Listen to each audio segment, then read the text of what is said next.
Due diligence fee and earnest money deposit in North Carolina. Let's answer some questions that I've recently received on those two. My name is Daniel Kumu. I'm a local realtor with Keller Williams Realty here in Charlotte. And welcome to another episode of NASDAQ, where today we'll discuss due diligence fee and earnest money deposit. I have 5 questions that I just received that I will answer, and I hope those questions can answer and help you understand the difference between the due diligence fee and the earnest money deposit.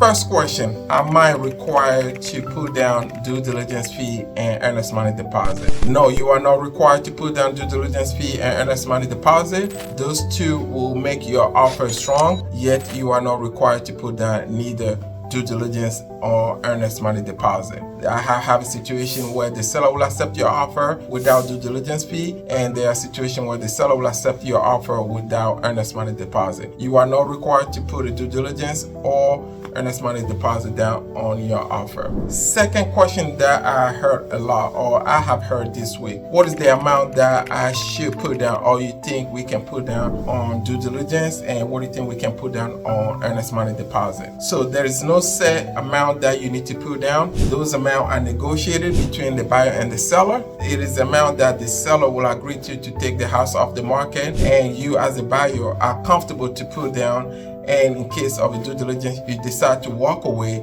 that money can be forfeited. So those two amounts are negotiated. There is no set amount that you need to put down as a due diligence or earnest money deposit. It could be $1, it could be $10,000, it could be $100,000. I have seen it all, so there is no set amount that you need to put down for either or. Next question that I get a lot too: do I get those money back? So the due diligence fee is the fee that goes to the seller. Once you go under contract with that seller, that money goes to the seller. In case you decide to back out within your due diligence period, that money is forfeited.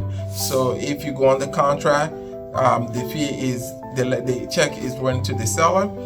You change your mind, you wake up, you don't like the home anymore, that money is forfeited. You don't see that money back. Where the earnest money deposit, on the other hand, goes to an escrow agent. Now, you can back out within your due diligence period and get your earnest money deposit back, yet the seller still had to sign and agree to release that earnest money deposit to you. So, do you get your money back if you change your mind? Yes and no. In case of due diligence, no, you don't get your due diligence money back. In case of earnest money deposit, yeah, you can get your earnest money deposit back if you decide to back out within that due diligence period. Now, if you move forward with the transaction at closing, those two fees comes back to you as a credit. So those are not money that you just put out there and bam, it vanished. No, those money comes back to you as a credit toward your purchase price. Next question: what if I change my mind and I don't want to move forward with the deal anymore? If you change your mind and you decide not to move forward with the deal, during your due diligence period, you as a buyer can terminate at any time. Your due diligence fee is forfeited to that seller. You can terminate, send the termination to the seller. You don't have to have a reason to terminate in North Carolina. Your due diligence is forfeited. Earnest money deposit, on the other hand, will be requested to be returned to you as a buyer. Now, if you step out of your due diligence period and still decide to terminate, you can definitely do so. You can terminate all the way up to the date of closing as a buyer here in North Carolina.